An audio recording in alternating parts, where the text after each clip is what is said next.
guys, and welcome to the first podcast of Bpd&Me. Very honoured and privileged to have my friend Reece come on today. Something people. To talk all things BPD and share his experience with it, and just for us to just chat, and hopefully you guys get something from it. So yes, Reece, thank you very much for coming on and being my first guest. I'm welcome. I'm honoured to be here. Thank you for inviting me. Really appreciate it, especially as a man with BPD.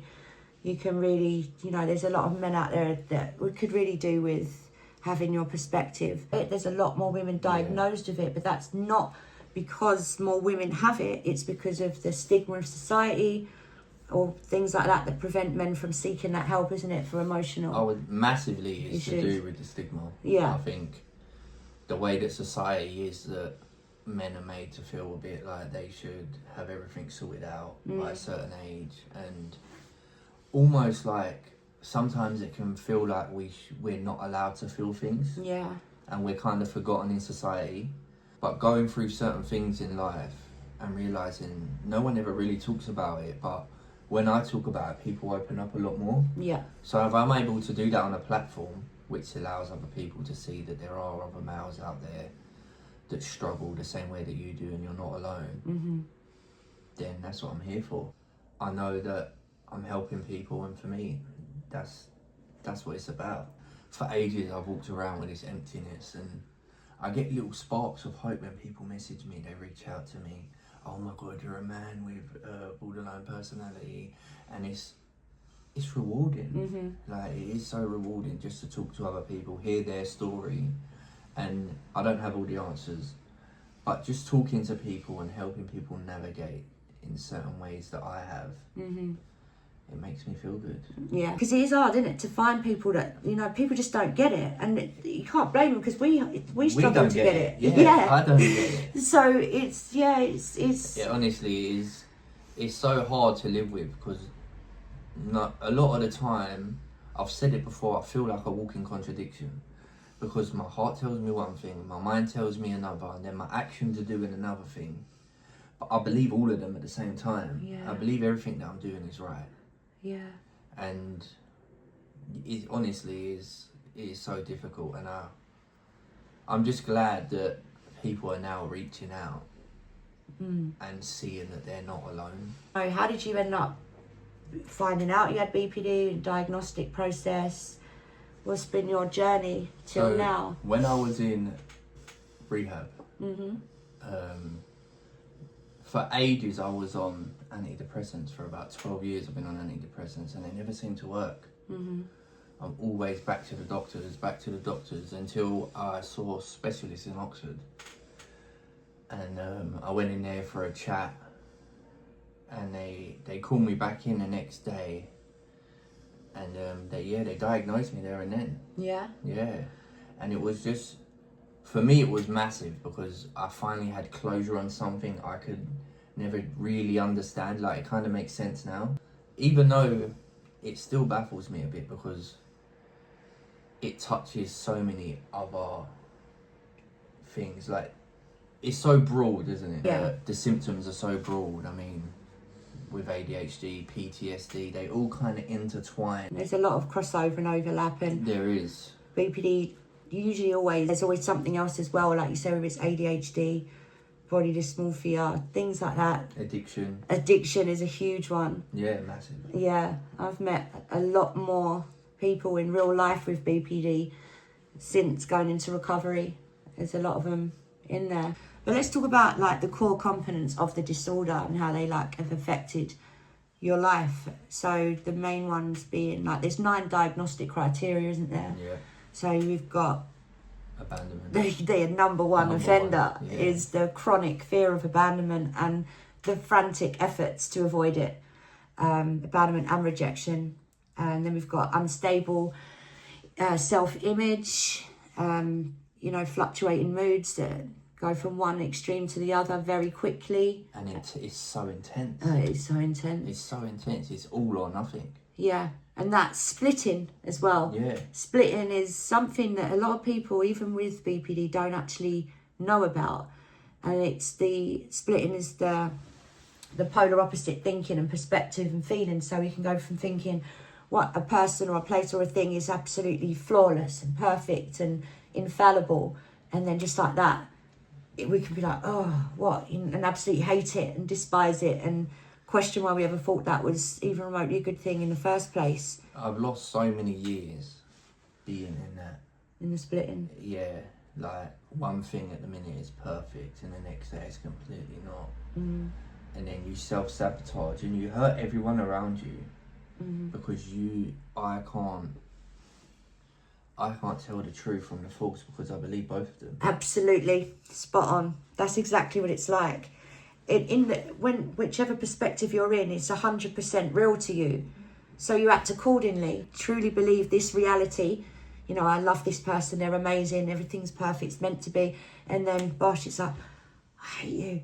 Like, get away from me. Yeah. Like this is all wrong. And both of those are just as real as the other one, but they can split back and forth, like the rapid cycling. And it's exhausting. It's confusing. It's confusing. Being stuck in that whirlwind of chasing your tail. Is it right? Is it wrong? Is it right? Is it wrong? Yeah. I've wasted years doing that. Yeah. And it's hard, obviously, for those on the other end of the receiving end of it. Of course. I can't imagine how it must be for someone who doesn't have it. Not only trying to understand their partner, but being on the receiving, like you said, of how their partner acts towards them. Yeah. It's got to be soul destroying. Because I know when I come out of that split and I look at the situation and I get like this clear image of what's happened and what I've done, I feel like shit afterwards. Same. We're deep empaths. So we can't bear to see others in pain, but when we've caused that pain, it's unbearable, and then that triggers off the desire to self-harm and self-sabotage. And it's just like a never-ending sort of cycle of all this stuff.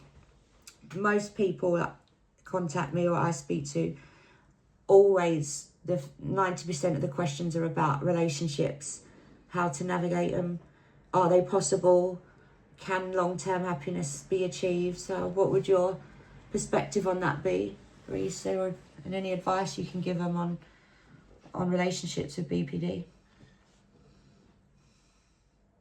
That's really difficult. It's a tricky one, isn't it? It's so tricky because although we have the same diagnosis, it's very different, I think, for women and male and female. For me, where I've got my diagnosis and I know a bit more about what's going on, it doesn't stop the faults and everything, or the mood swings and nothing like that. But I'm honest with my partner. Yeah, I mean, that's key. Communication is key, and if you're in a relationship, for me, it's a bit embarrassing to talk about it, but I think it's key that when you get with someone, you put everything out on the table. This is who I am. Do you get what I mean? You can't be showing up with these symptoms and expect someone to just be okay with it when they don't know what's going on. 100%, but also at the same time, I've found in past relationships that some people are very happy to enjoy the lovely parts of us having BPD. Like, we love extra hard, we're very loyal, we do anything for you, we're super caring.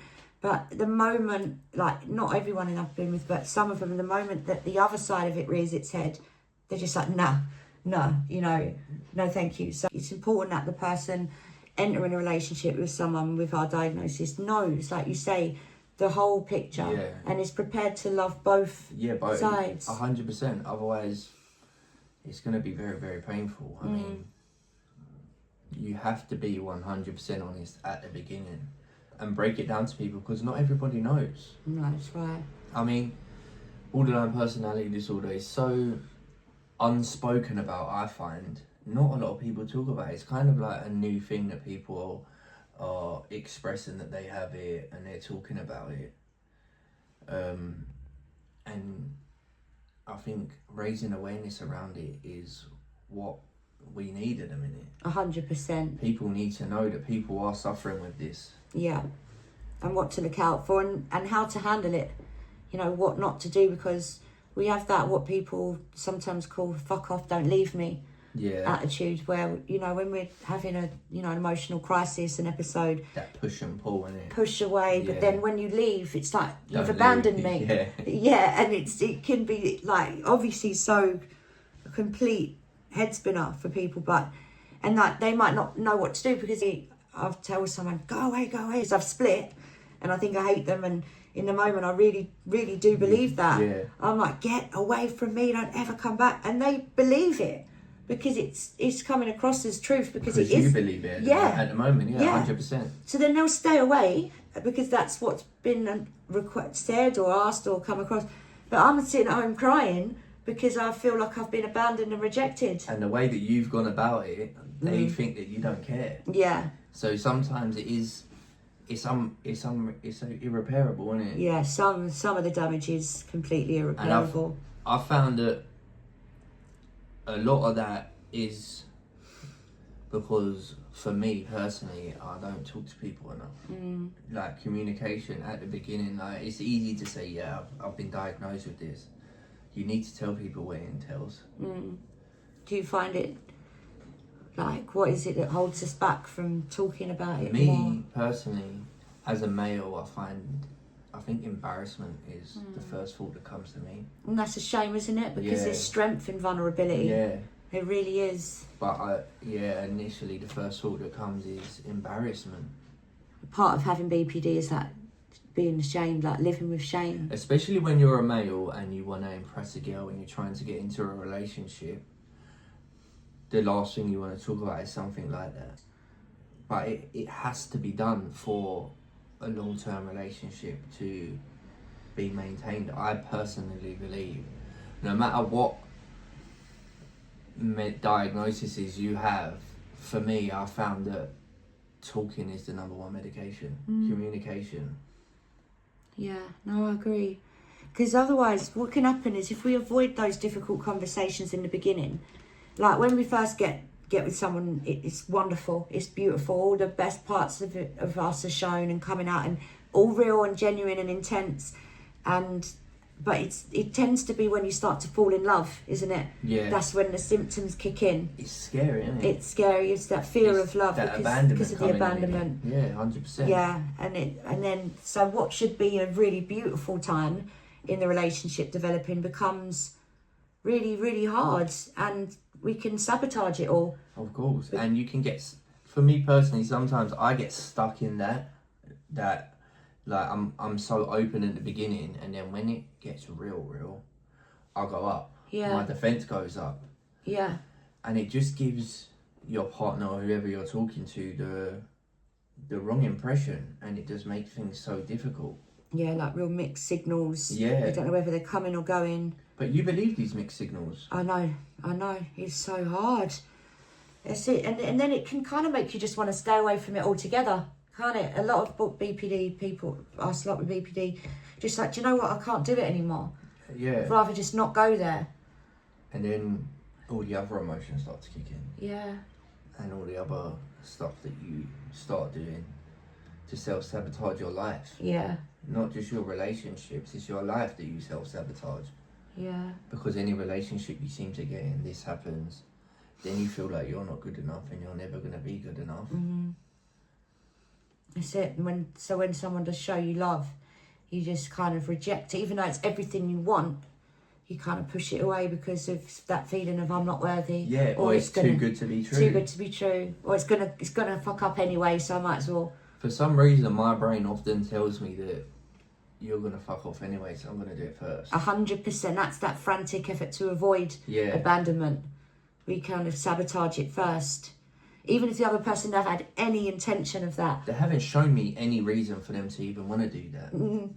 My partner now, she's so understanding, and we talk on a level, although I do find it difficult, and they're awkward conversations. Not for her, but for me. Afterwards, it is a massive relief. Like we're coming up to 3 years. That's amazing. That's massive for me, to be in a relationship for that amount of period of time. We haven't split up and got back together. There hasn't been like no gaps in our relationship. Yeah, that is massive. Like it's because we talk. Like my symptoms haven't gone away. I still shut off. I still don't speak sometimes.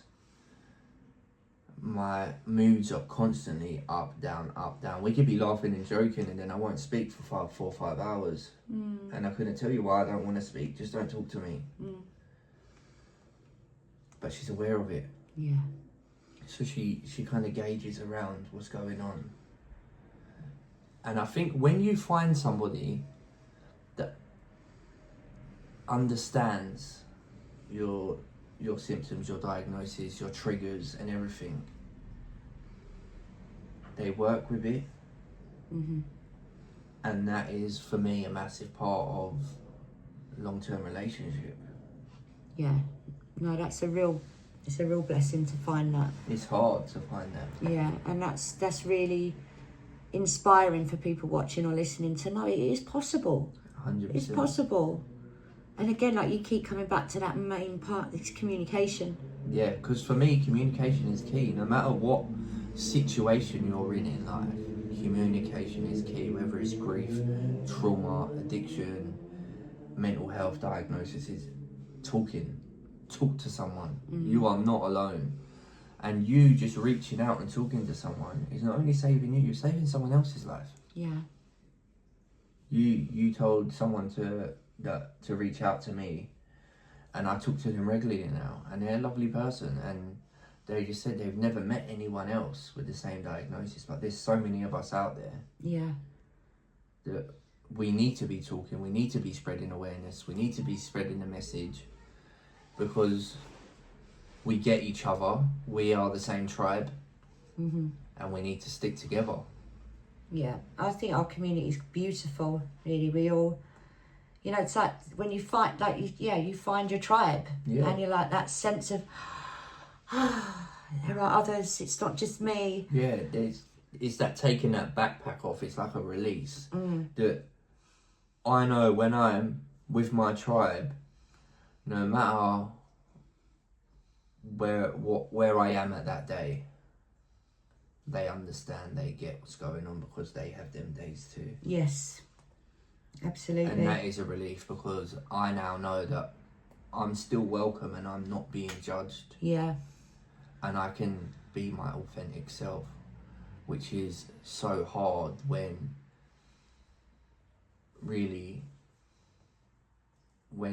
this is a big question for everyone actually.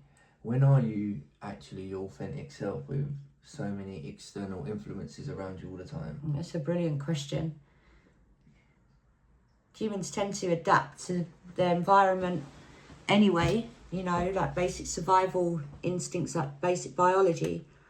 But yeah, with external factors, when are you your most authentic self? Like, I think how I am just personally at the moment is probably my most authentic self I've ever been, and I'm 38 years old. Yeah. That's because the drink's gone, the drugs have gone, you know, like my codependent relationship is gone.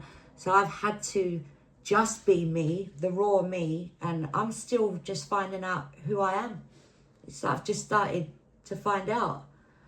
So it's a good question. Me too. I'm 32 next month, and I couldn't tell you who I am. And I think stigma around males believe that they should have all of this figured out. Why? Why should I have it all figured out? I don't think I will ever fully, truly know myself because, like you said, we're constantly growing. So that may take a lifetime. And I'm not in no rush. I don't want to put that pressure on me. No.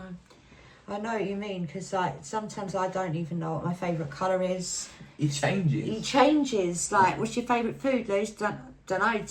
And like, even with my appearance, like a few weeks ago, I was like, right, I'll cut my hair this short, nice blonde bob. This is me. I've found who I am. Yeah. So a few days later, I'm like, no, I've got to have the extensions because this is who I feel like now.